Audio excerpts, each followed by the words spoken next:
우리 신명기 9장에서 약속의 땅을 우리 이스라엘 백성들이 차지하게 된다는 것, 앞으로 차지하게 될 텐데 바로 그것은 자신들의 의로움 때문이 아니다. 그 이야기를 자신들이 기억해야 했습니다.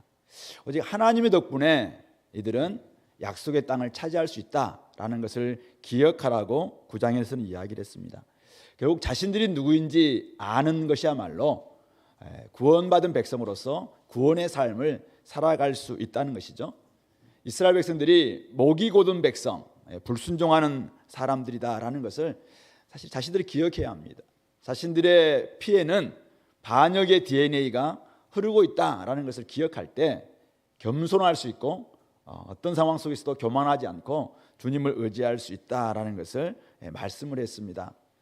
그런 맥락 속에서 오늘 10장도 이어지고 있는데요.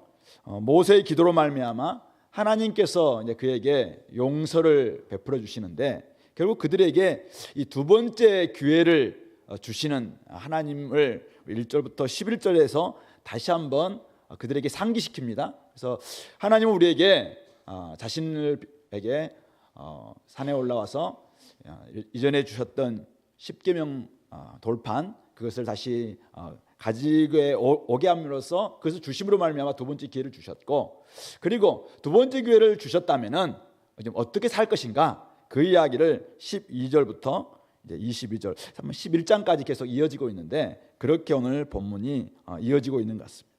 먼저 우리 1절부터 11절 말씀 보겠는데요. 두 번째 기회를 주신 하나님, 우리 그런 관점으로 한번 우리 1절부터 먼저 5절까지 보신다면은 그때 여호와께서 내게 이르시기를, 모세에게 이르시기를, 너는 처음과 같은 두 돌판을 가지고 다듬어 가지고 산에 올라라. 처음과 같은 두 돌판을 가지고 와라. 그렇게 이야기합니다. 그리고 나무개 하나를 가지고 하나를 만들라. 네가 깨뜨린 처음 판에 쓴 말. 그러니까 이전에 모세가 금송아지 사건으로 말미암아 돌판을 들고 내려오다가 결국 분노해서 그걸 깨뜨렸잖아요. 그래서 그 처음 판에 썼던 그 말을 내가 그 판에 쓸 텐데 너는 그것을 궤에 넣어라. 이렇게 말씀하셨습니다. 그래서 모세가 조각목으로 아카시아 나무로 궤를 만들고 처음 것과 같은 돌판 둘을 다듬어서 손에 들고 산에 올라갑니다. 그리고 여호와께서 그 총의 날에 다 함께 모였던 날에 산 위 불 가운데서 너희에게 이르신 십계명을 처음과 같이 그 판에 쓰시고 그것을 내게 주시기로. 내가 돌이켜 산에서 내려와서 여호와께서 내게 명령하신 대로 그 판을 내가 만든 궤에 넣었으니 지금까지 있다. 그러니까 오늘 우리가 가지고 있는 이 십계명, 이들이 이제 그 호렙산에 출발해서 지금 이곳 모압 평지까지 이르면서 계속해서 언약궤를 가지고 왔는데 이 언약궤는 무엇인가?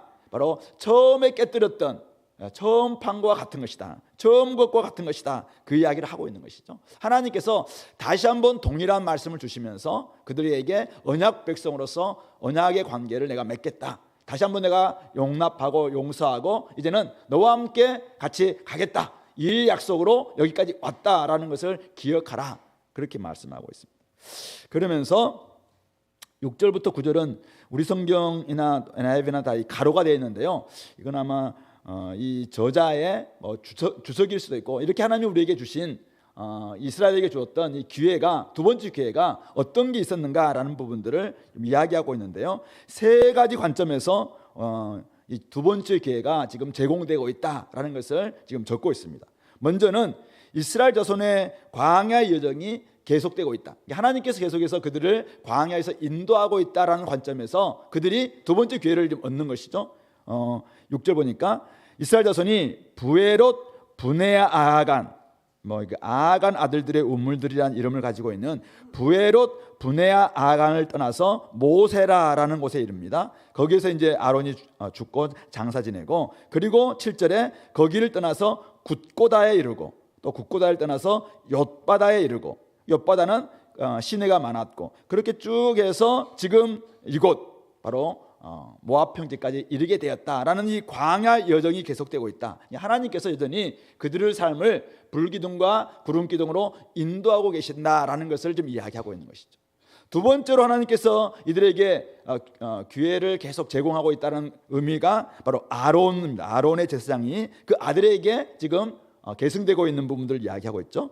6절에 보니까 모세라에 이르렀을 때 아론이 거기서 죽어서 장사되었고 그의 아들 엘르아살이 그를 이어서 제사장의 직임을 행하였다.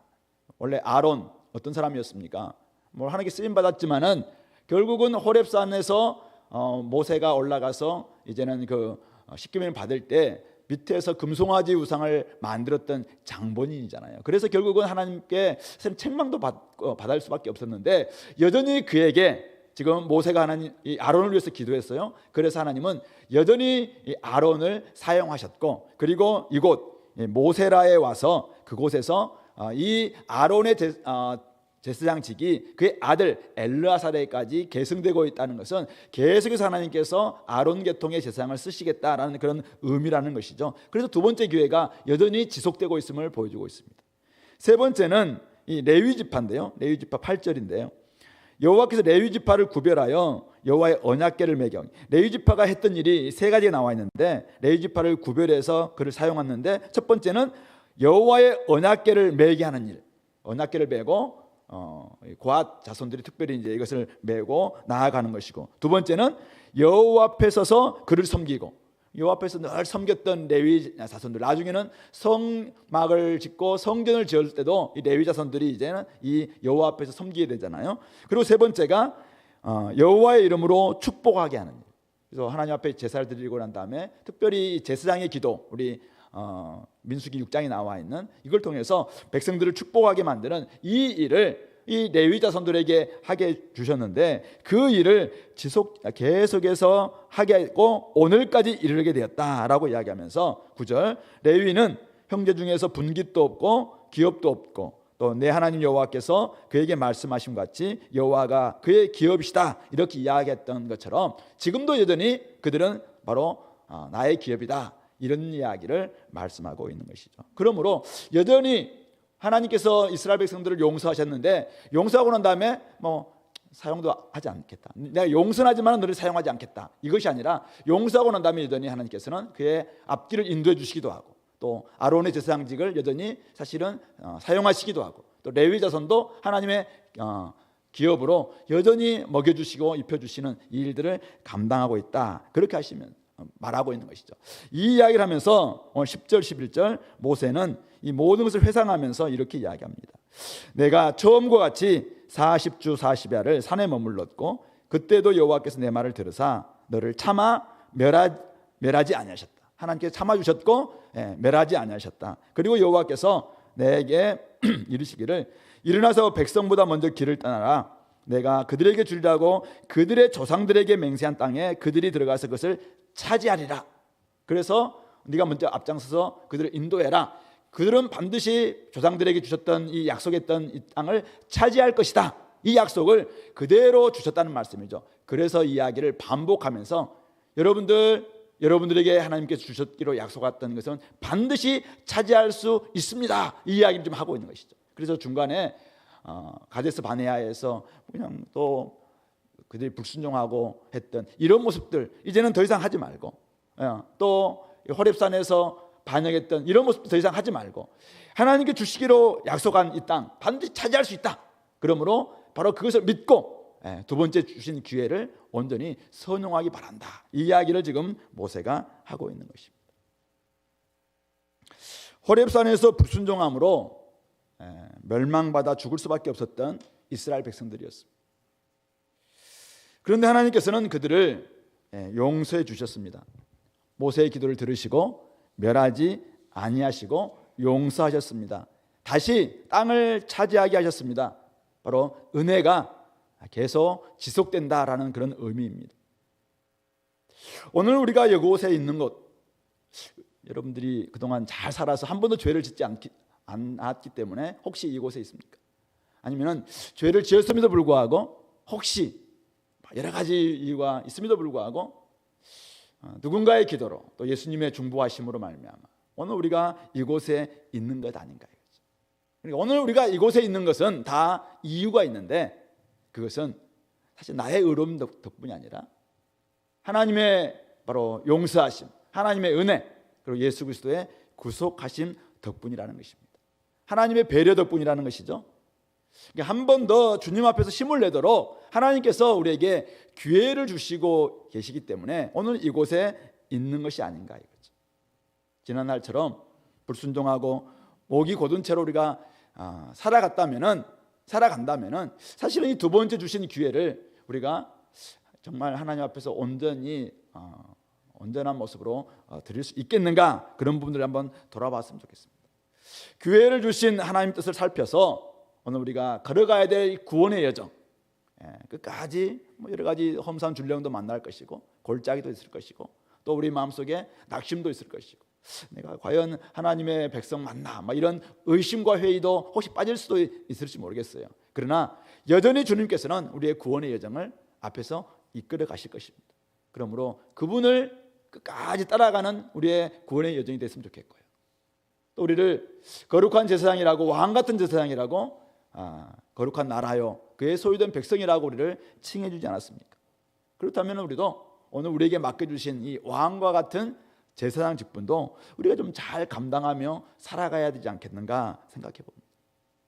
우리에게 맡겨진 사명, 이거 잘 감당해서 이제 우리 다음 세대들에게 전수하라고 하나님 우리에게 두 번째 기회를 주신 것이 아닐까요?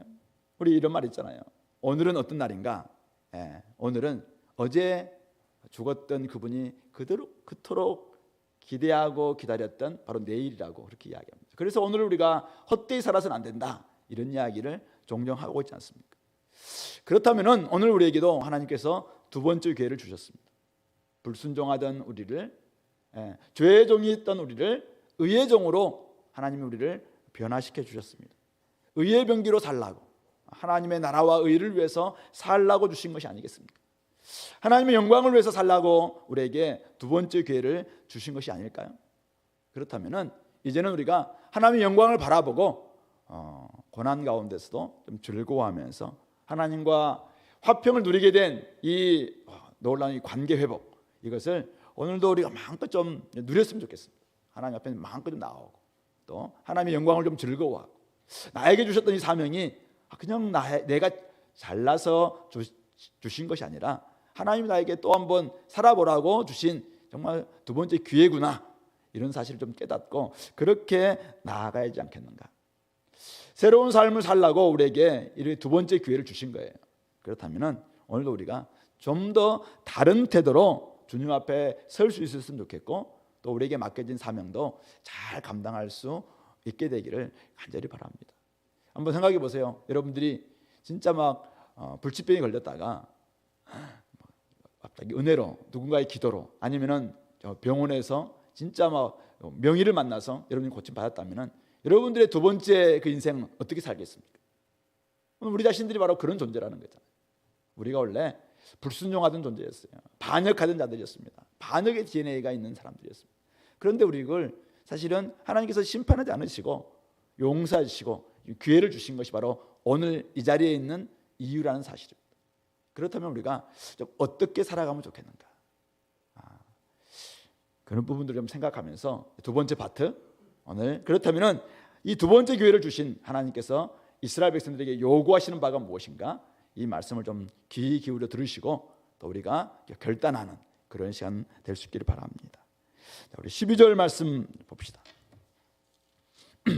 이스라엘아, 내 하나님 여호와께서 내게 요구하시는 것이 무엇이냐? 곧 내 하나님 여호와를 경외하여 그의 모든 도를 행하고 그를 사랑하며 마음을 다하고 뜻을 다하여 내 하나님 여호와를 섬기고, 13절, 내가 오늘 내 행복을 위하여 내게 명하는 여호와의 명령과 규례를 지킬 것이 아니냐.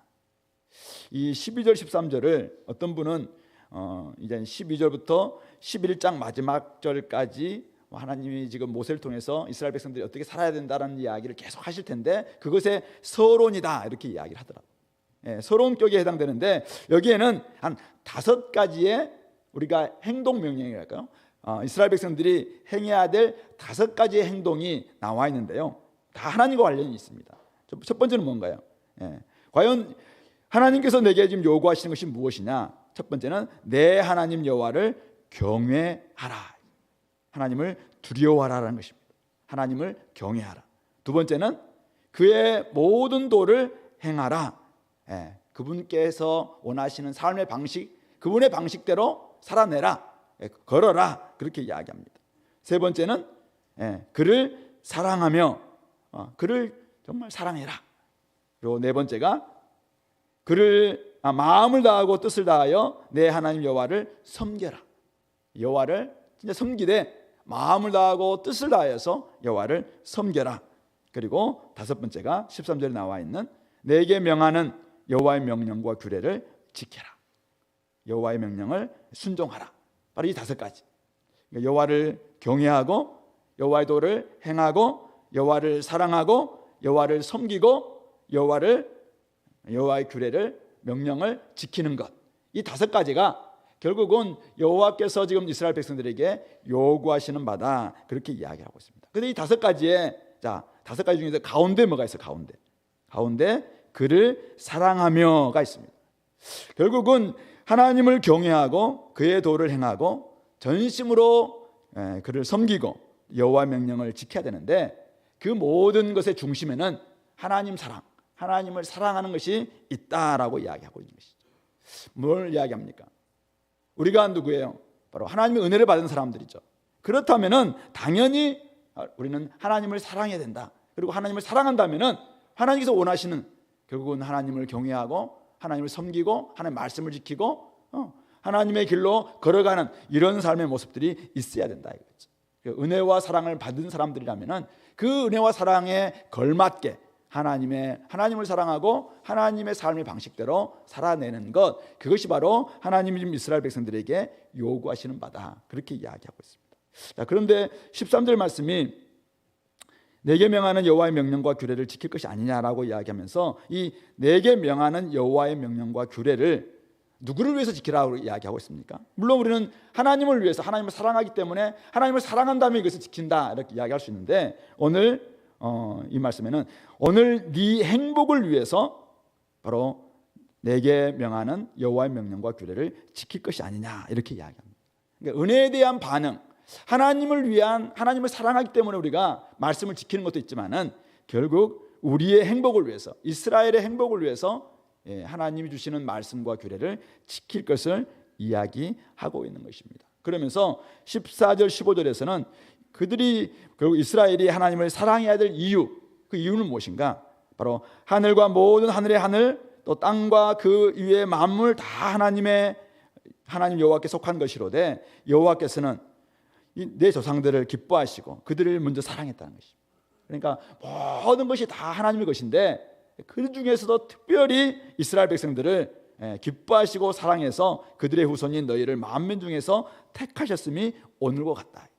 그러므로 하나님이 먼저 사랑해 주셨기 때문에 바로 이들이 하나님을 사랑하는 것이 마땅하고, 그리고 하나님을 사랑한다면 하나님을 경외하고 하나님의 길로 행하고 또 하나님을 섬기고 하나님의 말씀을 온전히 준행하는 것도 당연하다. 그것이 바로 이스라엘 백성들의 행복을 위한 길이다. 그렇게 이야기합니다. 그러면서 결론적으로 16절 그러므로 너희는 마음에 할례를 행하고 다시는 목을 곧게 하지 말라.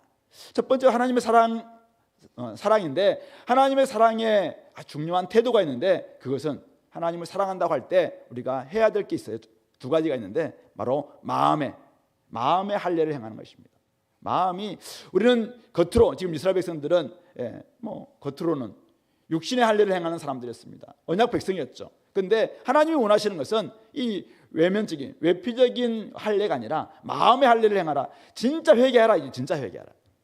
그냥 표피만 잘라내는 이런 거칠해적인 할례 말고 우리 속에 있는 아주 못된 이 마음들, 아주 악하고 부패하고 심히 거짓되어 있는 이 마음을 잘라내는 것, 바로 이것이 바로 먼저 있어야 된다. 하나님을 진짜 사랑하려면 마음의 할례를 받아야 된다. 그래서 진짜 회개해야 된다.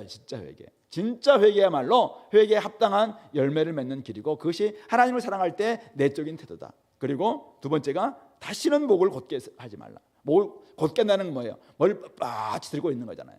순종하지 않겠다는 것이죠. 말씀을 아무리 이야기해도 말해봐라, 나는 듣겠다, 딱 이런 태도 있는 게 목이 고든 백성이죠. 그러나 하나님께서 말씀하시면 알겠습니다라고 고개를 숙일 수 있고 어쨌든 이렇게 할 수 있어야 되는데 목이 곧아서 전혀 이게 순종하지 않으려고 하는 이런 태도 바꾸라, 그렇게 이야기를 하고 있는 것입니다. 그러므로 오늘 이스라엘 백성들에게 하나님께서 요구하시는 것, 첫 번째는 하나님의 사랑입니다.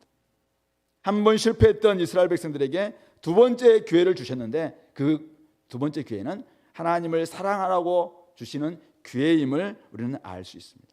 또한 그것은 이스라엘 백성들 고생시키려고 주시는 두 번째 기회가 아니라 그들의 행복을 위한 두 번째 기회다라는 것도 알 수 있습니다. 그래서 결국 이스라엘은 하나님이 주신 이 두 번째 기회를 선용하기 위해서 진짜 마음의 할례를 받고 마음속에 있던 악한 마음들, 끊임없이 좀 거절하려고 하는, 자기가 중심되려고 하는, 끊임없이 거짓되고 마음을 보다 심히 부패한 이 마음을 좀 바꾸고 진짜 온전한 마음으로 하나님을 좀 사랑해야 될 것이고, 또 그 일환으로 하나님 주신 명령과 규례를 지켜야 될 것입니다. 그것이 결국은 이스라엘의 행복을 위한 길이고, 또 하나님이 이들에게 주시고자 했던 정말 은혜, 축복, 젖과 꿀이 흐르는 그 땅에서의 영원한 삶, 이것도 가능하게 된다라는 것을 말씀하고 있는 것입니다. 자, 이 말씀 오늘 우리에게 주시는 말씀이기도 합니다. 한번 생각해 보세요. 여러분들은 인간의 행복은 어디서 온다고 생각합니까? 우리 안 믿는 사람들에게 물으면 당연히 이제 얼마나 많이 소유하고 있느냐, 그렇죠? 얼마나 많은 것을, 제가 원했던 것을 진짜 빨리 갖느냐, 여기서 행복이 찾아온다고 생각하겠죠. 소유에서 하면 분명히 행복이 찾아온다고 생각할 겁니다.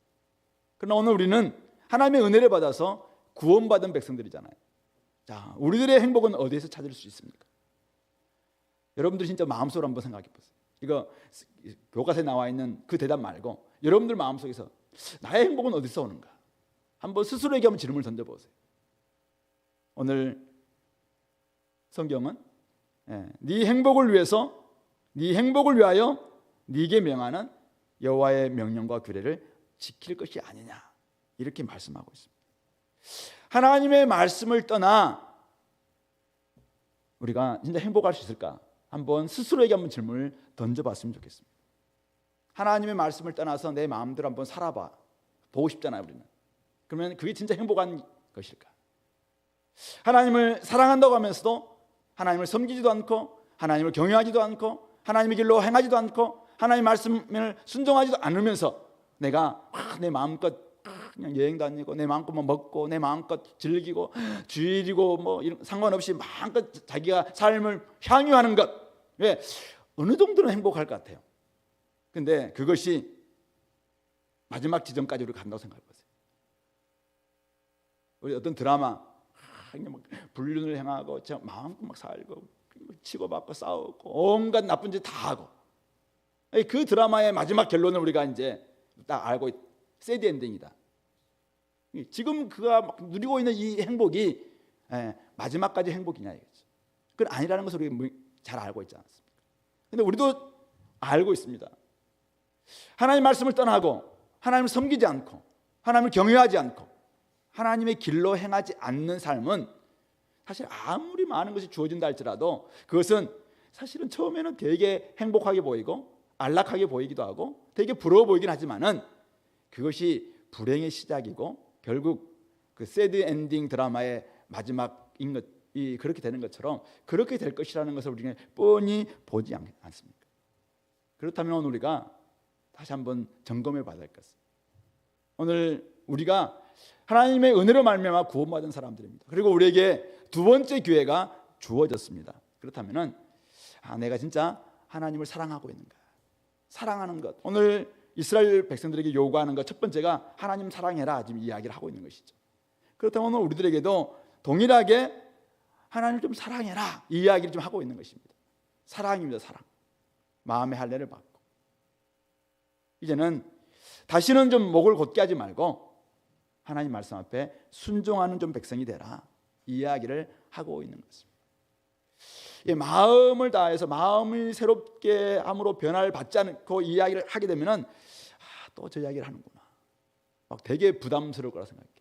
그래서 하나하나 이거 다 이제 막 너무 율법적인 것처럼 막 자기한테 와서 굉장히 부담스럽고 빨리 안 끝나나 막 이런 분위기가 될 거 생각해. 그러나 진짜 여러분들의 마음속에 하나님의 마음속에 딱 들어와 있고 하나님을 전부에 내 마음을 가득 찼어요.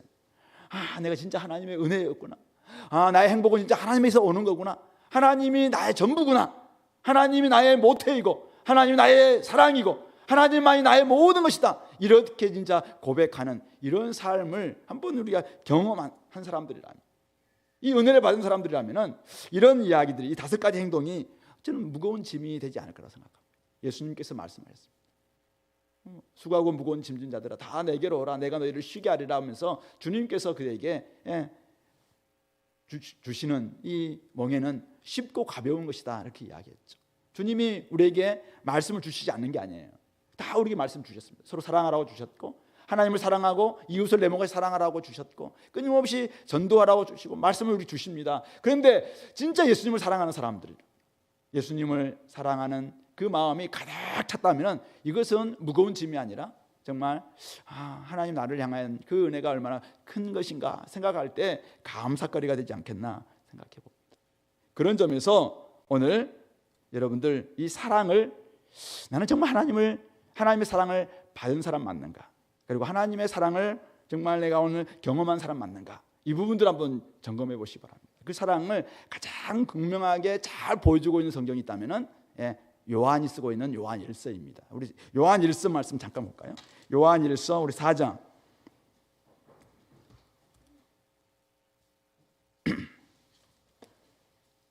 요한일서 4장 우리 10절부터 쭉 한번 읽어보겠습니다. 요한일서 4장 10절부터 우리 한번 먼저 오늘 12절까지 같이 한번 읽어볼까요? 사랑은 여기 있으니 우리가 하나님을 사랑하는 것이 아니요 하나님이 우리를 사랑하사 우리 죄를 속하기 위하여 화목제물로 그 아들을 보내셨습니다. 사랑하는 자들아, 하나님이 이같이 우리를 사랑하셨은즉 우리도 서로 사랑하는 것이 마땅하도다. 어느 때나 하나님을 본 사람이 없으되 만일 우리가 서로 사랑하면 하나님이 우리 안에 거하시고 그의 사랑이 우리 안에 온전히 이루어지느니라. 그렇습니다. 하나님이 우리를 사랑하사, 우리가 하나님을 사랑하는 것이 아니라 하나님이 우리를 사랑하사 우리 죄를 속하기 위해서 화목제물로 그 아들을 보내셨습니다. 그래서 우리는 하나님의 사랑을 받게 되었고 하나님을 알게 되었습니다. 그래서 하나님의 사랑이 우리에게 이같이 나타나셨고 하나님이 우리를 이같이 사랑하셨습니다. 그래서 우리도 서로 사랑하는 것이 마땅한 것이죠. 어느 때나 하나님을 본 사람은 없어요. 그러나 하나님을 사랑을 받은 사람들이 서로 사랑할 때 사람들은 거기에서 하나님의 사랑이 거기 있구나라는 것을 깨닫는다라고 말씀하고 있습니다. 그러면서 하나님은 우리에게 성령을 주셨습니다. 13절에 그의 성령을 우리에게 주심으로 우리가 그 안에 거하고 그가 우리 안에 거하시는 줄을 아느니라. 아버지가 아들을 세상에 구주로 보내신 것을 우리가 보았고 또 증언하노니 누구든지 예수를 하나님의 아들이라 시인하면 하나님이 그의 안에 거하시고 그도 하나님 안에 거하느니라. 하나님이 우리를 사랑하시는 사랑을 우리가 알고 믿었노니 하나님은 사랑이시라.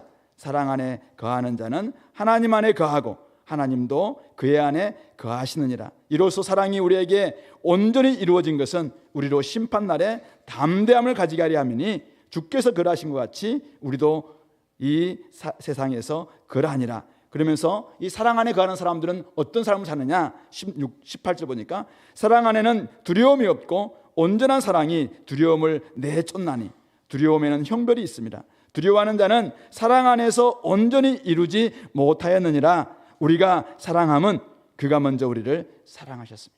그래서 하나님 우리를 사랑하셔서 우리 안에 하나님의 사랑이 온전히 거하니까 우리는 이제는 결코 두렵지 않습니다. 이 땅에서 우리는 하나님의 그 사랑 안에서 거하는, 하나님이 사랑으로 가득 찬 사람이 되다 보니까 결코 우리는 형벌도 이제는 정죄함도 우리에게 없다는 것을 알게 되었습니다. 그리고 성령께서 우리 안에 계심으로 말미암아 이것이 어떤 의미인지를 다 깨닫게 해주셨고 그래서 날마다 하나님의 사랑을 알고 이제는 이 땅에서 살게 된 것이죠. 그래서 하나님을 사랑하는 것이 얼마나 기쁨인가 생각하면서 오늘도 말씀 앞에 나아가게 되는 것이고 그렇게 살아가게 된 것이라고 말씀하고 있는 것입니다. 그런 점에서 저는 하나님을 진짜 사랑한다면 사명 이전에 사랑이어야 합니다. 섬김 이전에 사랑이어야 합니다. 여러분들이 진짜 하나님을 사랑한다면 여러분들 마음속에 내 사랑이 진짜 하나님 앞에 온전한 사랑인가?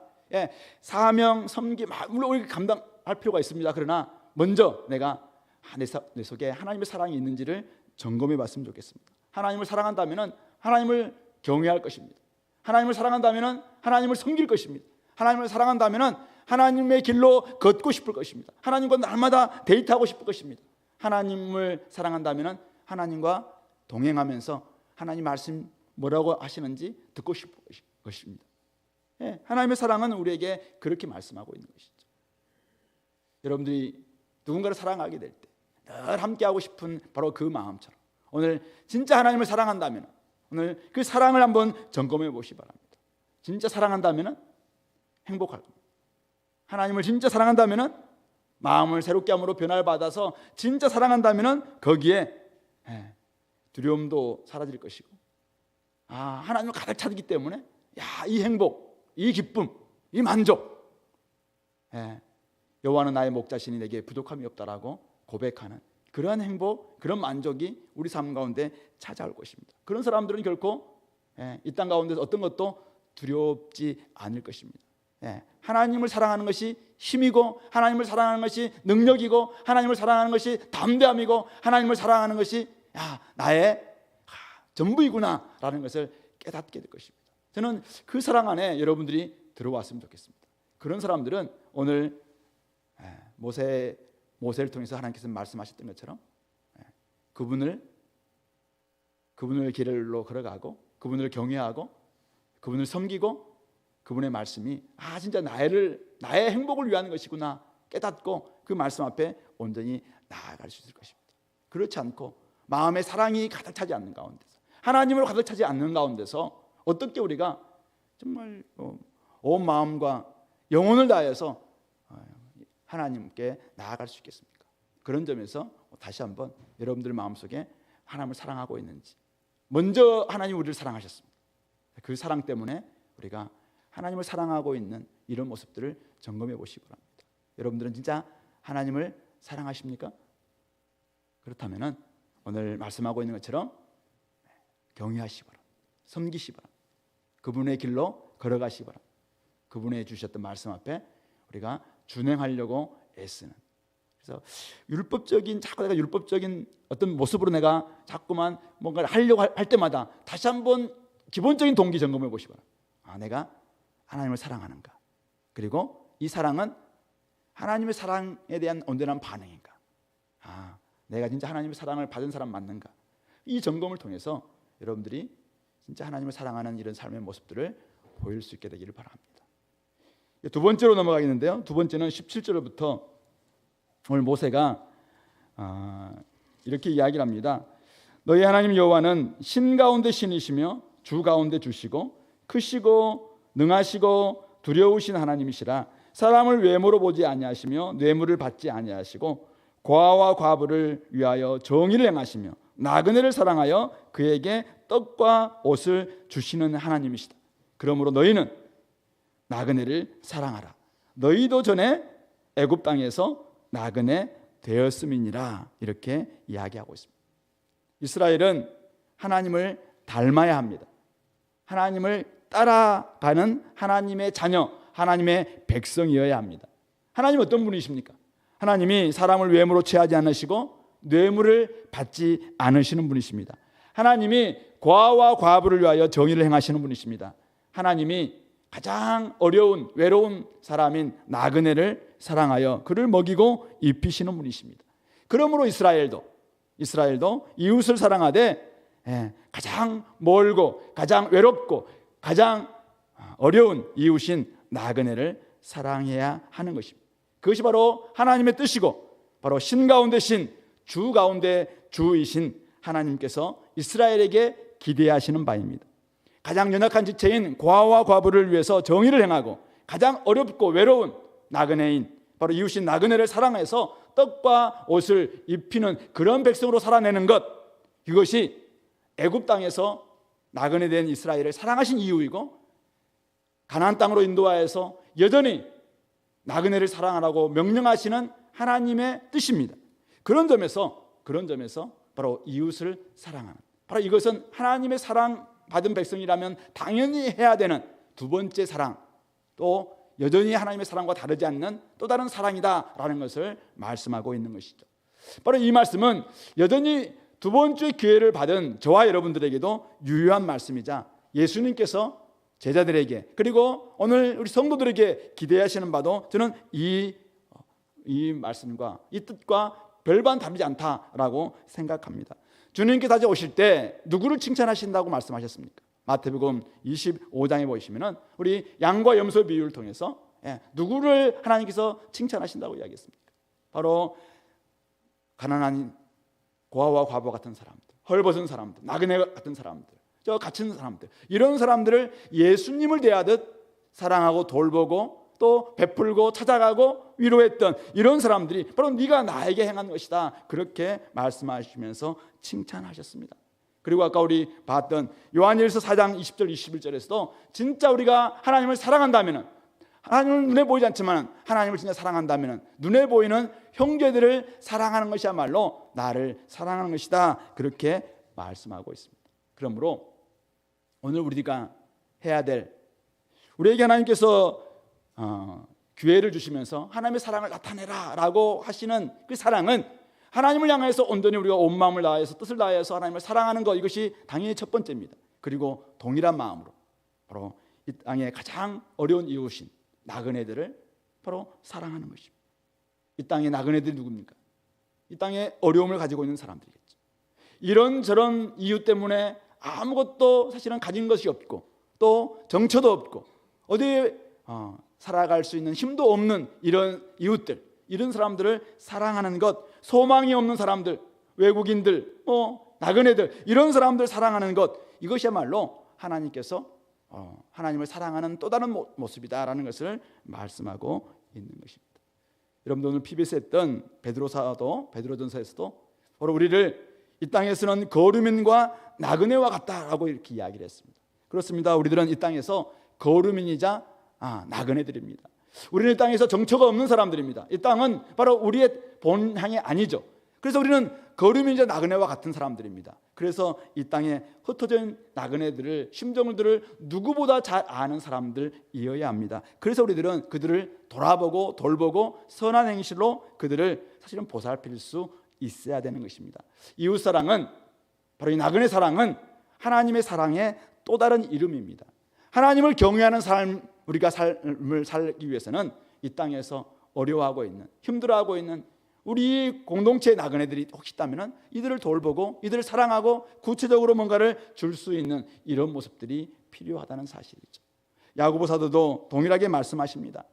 하나님 아버지 앞에서 정결하고 더러움이 없는 경건은 곧 고아와 과부를 그 환난 중에 돌보고 자기를 지켜 세속에 물들지 아니하는 그것이니라, 그렇게 말씀하셨습니다. 그런 점에서 오늘 저와 여러분들 하나님 앞에서 하나님을 사랑한다면 이제는 여러분들의 주위에 있는 또 이웃들을 서로 사랑하는 것, 나그네와 같은 사람들을 서로 사랑하는 것, 이 땅에 오늘도 주택의 문제 때문에 또 전세 사기의 문제 때문에 많은 청년들, 또 어려운 사람들, 이런 사람들이 막 목숨을 버리기도 하고 이런 지금 지경에 있습니다. 이 땅의 문제가 참 너무 쉽지 않은 이런 상황이 있습니다. 이럴 때 어쩌면 교회가 또 우리 성도들이 그들을 보듬고 그들을 보살피고 이런 부분도 필요하겠다 생각이 들고요. 오늘날 우리 땅에 와 있는 많은 외국인 우리 노동자들, 또 다문화 가정들, 이런 사람들도 우리가 있습니다. 우리 교회 이곳에서 별 보이지 않는 것 같죠. 그러나 우리나라에는 점점 우리나라도 다문화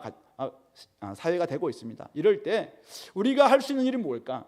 저는 좀 기대하는 것이 있습니다. 우리 교회가 정말 열심히 나가서 복음을 전할 뿐만 아니라 우리 공동체 안에서 우리 구역이 나름대로 이런 부분들에 있어서 주변에서 한번 돌아볼 수 있는 우리의 전도 방식이 뭘까 생각하면서 저는 이런 아이디어 상상력들을 만들어 갔으면 참 좋겠다는 생각이 듭니다. 청년들이, 이 시대 청년들을 생각하면서 한번 나그네와 같은 청년들을 생각하면서 우리가 할 수 있는 우리 방식의 사랑의 표현들을 한번 우리가 만들어보자. 우리도 기금도 한번 조성해보자. 이런 것들을 하면서 청년들이 만들어내는 뭔가의 사랑의 표현도 좀 나왔으면 좋겠다 생각이 듭니다.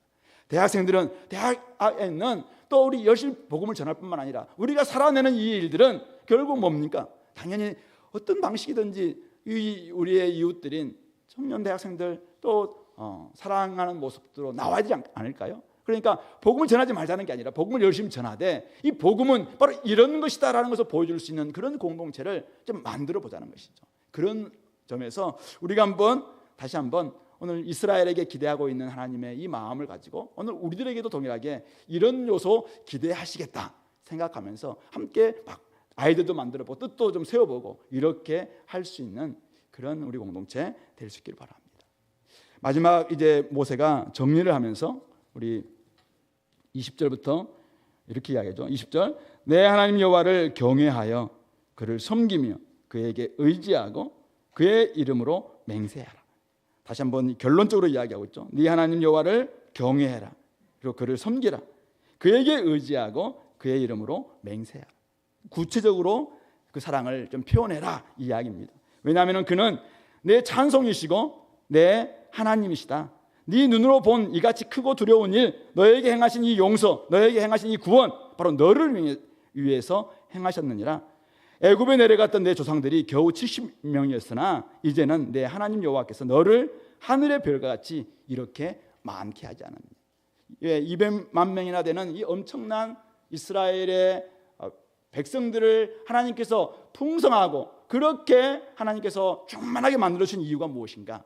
그것은 바로 내 하나님 여호와를 경외하여 그를 섬기고 그에게 의지하고 그의 이름으로 맹세함으로 말미암아 하나님의 사랑과 하나님의 나그네 사랑을 즉 이웃 사랑을 실천함으로 말미암아 하나님이 어떤 분이신가라는 것을 그들에게 보여주시고자 하는 하나님의 뜻이 있지 않느냐 이거죠.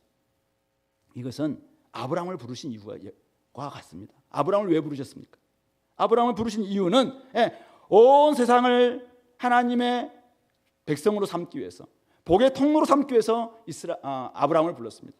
왜 이스라엘을 하나님께서는 언약 백성 삼아주셨습니까? 세계가 다 내 민족이기 때문에 하나님께서 다 세계는 내게 속한 나니 그래서 그들을 제사장 나라로 불러서 하나님의 하나님 되심을 이스라엘 보여줌으로 말미암아 세계가 다 주께로 돌아오게 만드는 것 그것을 위해서 불러주신 것이죠. 왜 오늘 이스라엘에게 다시 두 번째 기회를 주셨습니까? 그들을 행복하게 만들기 위함이죠. 근데 그 행복을 위해서 만들 뿐만 아니라 70명을 200만 명이라는 대군으로 풍성하게 만드신 그 이유는 바로 약속의 땅에서 잘 살아감으로 말미암아 하나님의 하나님 되심을 잘 드러냄으로 말미암아 결국 주변에 있는 수많은 사람들이 자기의 죄를 버리고 하나님께 돌아와서 결국 하나님을 예배하고 하나님을 섬기는 그런 백성들 만들기 위함 아니냐. 그러므로 너희들 이스라엘 너희들아 20절 말씀처럼 여호와를 좀 제발 경외해라. 그리고 그를 구체적으로 섬겨라.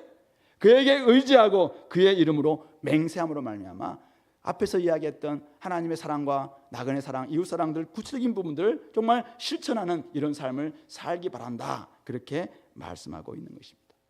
창세기 18장 19절에서 하나님이 모세에게 아브라함에게 주셨던 말씀, 소돔과 고모라가 이렇게 심판받을 수 있는 이런 상황 속에서 아브라함이 하나님께 기도할 때 하나님이 아브라함에게 주셨던 말씀이 무엇입니까? 잠깐 볼까요? 창세기 18장 19절. 창세기 18장 19절 말씀. 중요하기 때문에 한번 우리 보도록 하겠습니다. 창세기 18장 19절 말씀. 구약성경 21페이지입니다. 제가 18절부터 읽어볼게요. 아브라함은 강대한 나라가 되고 천하 만민은 그로 말미암아 복을 받게 될 것이 아니냐. 내가 그로 그 자식과 권속에게 명하여 여호와의 도를 지켜 의와 공도를 행하게 하려고 그를 택하였나니 이는 나 여호와가 아브라함에게 대하여 말한 일을 이루려 함이니라. 하나님이 아브라함을 택하신 이유가 무엇입니까? 19절 보니까 내가 그로 말미암아 그 자식과 권속에게 명하여 여호와의 도를 지켜 의와 공도를 행하게 하려고 그를 택하였다. 그렇게 이야기하고 있습니다. 의와 공도, justice and righteousness. 공의와 공평을 위해서, 정의를 위해서 바로 여호와의 도를 지켜 행함으로 말미암아 하나님이 정의로운 분이시고 하나님이 공평하신 분이시다라는 것을 결국 행하게 하려고, 보여주려고 결국 그를 택하셨다, 그렇게 이야기를 하고 있습니다. 그것이 바로 온 땅을 향한 하나님의 마음이고 결국은 이스라엘을 구원하신 이유이고 아브라함을 택해서 온 땅을 축복하기 위한 이유입니다. 오늘 우리를 다시 한번 이 땅에서 들어서서 교회로 삼으신 이유도 동일합니다. 결국 우리가 여호와의 도를 지켜서 하나님의 의와 공도를 행하게 하려고 우리를 불러주셨습니다. 그래야지 세상이 살 수가 있거든요. 만약 세상은 자기 마음껏 자기 멋대로 산다면 소돔과 고모라처럼 결국은 심판받을 수밖에 없어요. 그러나 아브라함과 아브라함 자손인 우리가 여호와의 도를 지켜서 의와 공도를 제대로 좀 지켜낼 때 세상은 저렇게 사는 것이 복받는 길이구나, 저렇게 사는 길이 하나님께서 원하시는 길이구나 깨닫고 돌이킨다는 것입니다. 그럴 때 온 땅을 향한 하나님의 이 마음, 이 땅을 창조하셨던 하나님의 그 뜻, 이것이 온전히 성취될 수 있다는 것입니다. 그래서 하나님의 백성인 이스라엘은, 그리고 저와 여러분들은 마음을 다하고 뜻을 다해서 하나님을 사랑하고 그 구체적인 모습으로 여호와의 도를 지켜 행해야 되는 것입니다. 그리고 하나님을 닮아서 바로 정의를 행하고 나그네를 사랑하는 모습으로 구체적으로 나타나야 하는 것입니다. 그것이 오늘 저와 여러분들에게 두 번째 기회를 주신 저는 이유다라고 생각합니다. 이렇게 한번 살아보라고 구원의 백성으로 우리를 불러주신 것입니다. 70명을 하늘의 별처럼 많게 하신 이유, 바로 우리의 찬송이시고 우리의 하나님이신 그분께서 우리에게 구원을 베풀어 주신 그 크고 놀라운 두려운 일을 베풀어 주신 그 이유는 결국은 우리가 잘 삶으로 말미암아, 하나님 앞에서 잘 삶으로 말미암아 주변 모든 사람들도 이 하나님 앞으로 돌아와서 이제는 잘 사는 백성 만들기 위해서, 즉 하나님의 백성다운 거룩한 사람들로 만들기 위해서 우리에게 이런 기회를 주셨다는 사실을 기억하시기 바랍니다. 그러므로 우리에게 살 길을 열어주시고 은혜를 주신 이유를 여러분들은 아시겠습니까? 우리에게 두 번째 기회를 주신, 그러면서 우리 행복을 위해서 하나님 말씀을 주신 그 이유를 여러분들은 알고 아시겠습니까? 우리가 얼마나 하나님 말씀을 잘 지켜 행하고 하나님을 진짜 사랑하고 이웃을 또 나그네를 사랑해야 될 그 이유가 단지 우리의 행복을 위해뿐만 아니라 바로 그들을 위한 거예요. 그들의 행복을 위해서, 그들이 하나님 앞에서 복받기 위함입니다. 아브라함의 복이 그들에게 흘러가기 위해서 우리에게 기회를 주신 것이고, 제대로 한번 살아보라고 또다시 기회를 주신 거구나. 우리가 잘 살아야 될 이유가 여기 있구나. 바로 이것을 오늘 말씀하고 있는 것이죠. 그렇다면은 한번 결단했으면 좋겠습니다. 진짜 마음을 다하고 뜻을 다해서 하나님을 한번 사랑해 보시면 안 될까요? 여러분 진짜 내가 한번 이게 하나님께서 원하신 사랑이구나, 그런 하나님의 사랑을 한번 실천해 봤으면 좋겠습니다. 회개에 합당한 열매를 좀 맺고 하나님이 진짜 원하시는 삶의 방식대로 한번 그렇게 살아냈으면 좋겠습니다. 우리 안에 진짜 이 마음의 할례를 좀 받고 목이 곧았던 우리의 목도 이제는 좀 부드럽게 만들고, 그래서 말씀하시면 좀 순종하고, 그래서 하나님 제가 이렇게 살겠습니다, 이렇게 좀 결단할 수 있는 우리 공동체 됐으면 좋겠고, 동시에 하나님을 닮은 백성답게 나그네를 구체적으로 사랑하는, 저는 거창한 사회정의 이런 거창한 구호 내리지 않는다 할지라도 좀 내가 보기에 연약한 지체다, 이런 사람들에게 좀 귀하게 여기고 뭔가를 좀 주고 사랑을 좀 표현하고 이렇게 사랑할 수 있는 이런 모습들, 이것이 오늘 교회를 향한 하나님의 뜻이고 이스라엘 향한 하나님의 기대하시는 바다, 저는 믿습니다. 그 기대에 부응할 수 있도록 그런 마음을 우리가 좀 다시 한번 회복하고 그런 사람을 좀 살게 해달라는 그런 마음을 가지고 이 시간에 결단하면서 같이 한번 기도하도록 하겠습니다. 기도합시다.